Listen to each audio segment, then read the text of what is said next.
In amenorrhea, menorrhea refers to menstrual bleeding, or simply menstruation, while A means the absence of something. So amenorrhea is the absence of menstruation. Now, physiologic amenorrhea is normal and occurs before puberty, during pregnancy and lactation, and after menopause. However, there are also pathologic causes of amenorrhea. Primary amenorrhea refers to situations where a person has never had menstruation by 15 years of age, while secondary amenorrhea occurs when a person who used to have regular menstrual cycles stops having menstruation for a while. The menstrual cycle usually lasts about 28 days, or starts on the first day of menstruation, when the lining of the uterus begins to shed. The entire process is controlled by the hypothalamic pituitary ovarian, or HPO, axis, which is a connection between, you're never going to believe this, the hypothalamus, pituitary gland, and ovaries. First, the hypothalamus releases gonadotropin-releasing hormone, or GnRH, which travels through the blood vessels of the pituitary stalk to reach the pituitary gland. Here, GnRH signals the pituitary gland to release follicle-stimulating hormone, or FSH, and luteinizing hormone, or LH. Next, FSH and LH travel through the bloodstream to the ovaries, where they regulate the release of estrogen and progesterone, which are crucial for maintaining normal menstrual cycles. Enjoying our osmosis videos? Unlock your full potential with an osmosis subscription. Get unlimited access to every osmosis feature and resource with a free 7-day trial. Now, primary amenorrhea covers 3 scenarios. First, it refers to situations where a person hasn't had their first menstruation by 15 years of age despite normal growth, and the development of secondary sexual characteristics like breasts and pubic hair. Second, it refers to individuals who haven't had their first menstruation by 13 years of age and haven't developed secondary sexual characteristics. Third, it can mean no menstruation within 5 years after breast development begins. The most important causes of primary amenorrhea include Mullerian agenesis, Turner syndrome, androgen insensitivity syndrome, and imperforate hymen. Let's start with Mullerian agenesis, also known as Mayer-Rokitansky-Kuster-Hauser syndrome. During early fetal development, all individuals start the development of a reproductive system with a pair of Mullerian ducts. In biological females, these ducts develop into the uterus, cervix, and the upper 2/3 of the vagina.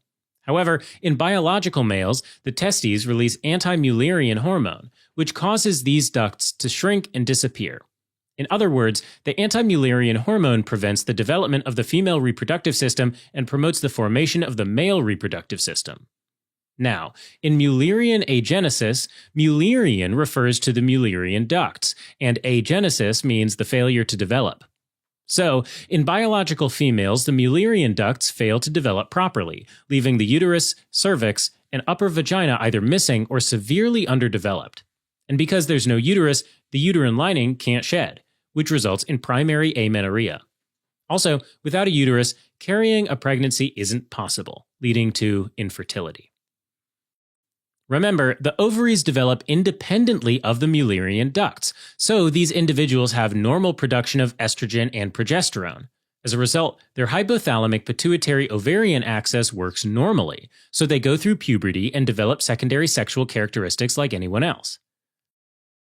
For diagnosis, order an abdominal ultrasound to identify any structural abnormalities of the reproductive system, since surgical treatment is often necessary to address these issues. Next up is Turner syndrome. Normally, biological females have 2 X chromosomes and a 46XX karyotype. However, in Turner syndrome, they have 45 chromosomes, with only 1 X chromosome present. The second X chromosome could either be partially or completely absent. Either way, one functioning X chromosome is not enough for normal ovarian development, which accelerates the depletion of ovarian follicles. By age 2, the ovaries turn into streak gonads, which are fibrous tissue that cannot produce hormones. So even though the hypothalamus is releasing GnRH and the pituitary gland is producing FSH and LH, the ovaries are not releasing estrogen or progesterone. Without estrogen and progesterone, the menstrual cycle never begins, causing primary amenorrhea and infertility. Also, non-functional ovaries can't trigger puberty, so the body does not develop secondary sexual characteristics. On top of these challenges, individuals with Turner syndrome typically have short stature. Diagnosis primarily relies on karyotype analysis, which typically reveals the 45X0 karyotype, or sometimes the 46XX45X0 mosaicism. Also, an abdominal ultrasound might reveal underdeveloped or completely absent ovaries. Finally, treatment involves estrogen replacement therapy to induce puberty and support the development of secondary sexual characteristics, along with growth hormone therapy to promote normal growth. Now, moving on to androgen insensitivity syndrome. During fetal development in biological males, the testes produce testosterone, which binds to androgen receptors and promotes the normal development of the male reproductive system, including the external genitalia. In androgen insensitivity syndrome, the testes produce plenty of testosterone, but the body can't use it because the androgen receptors don't work.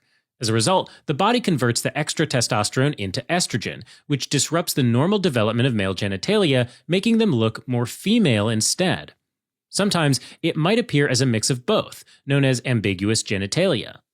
Meanwhile, the testes carry out their role by releasing the anti-Mullerian hormone, preventing the formation of the uterus. So even though the external genitalia might look female on the outside, there's no uterus, so there are no menstrual cycles, which results in primary amenorrhea. Diagnosis primarily relies on karyotype testing and imaging. Karyotype testing typically reveals a normal 46XY pattern, but sometimes it shows 45X0, 46XY mosaicism. Imaging reveals testes hidden in the abdomen or inguinal region, along with the absence of the uterus and ovaries. Finally, treatment involves surgical interventions to handle undescended testes and reduce the risk of testicular cancer, along with counseling to support gender identity. Finally, let's talk about imperforate hymen. The hymen is a thin membrane at the opening of the vagina, with a small opening in the center. When the uterus lining sheds, this hole enables menstrual blood to flow out of the vagina.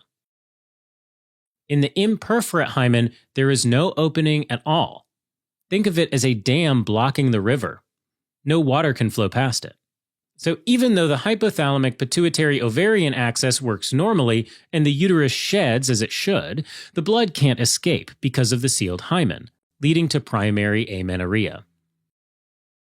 Diagnosis mainly relies on a physical exam that reveals the missing hymenal opening. The good news is that the treatment involves a simple intervention called hymenectomy, which creates an opening in the hymen, allowing normal blood flow during menstruation. Alright, as a quick recap. Mullerian agenesis happens when the uterus, cervix, and upper vagina don't develop properly, so there's no uterus to shed its lining. Without shedding, menstruation never happens, causing primary amenorrhea. In Turner syndrome, a missing or incomplete X chromosome causes early ovarian failure. Without working ovaries, there's no estrogen and progesterone, so the menstrual cycle never begins, leading to primary amenorrhea. Next, in androgen insensitivity syndrome, the body fails to respond to testosterone, which causes external genitalia to look more female, but since there is no uterus, there is no menstruation, which results in primary amenorrhea. Lastly, in imperforate hymen, the hymen completely blocks the vaginal opening, trapping menstrual blood and preventing its flow.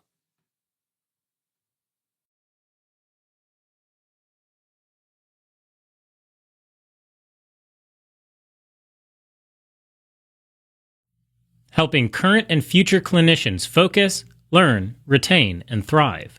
Learn more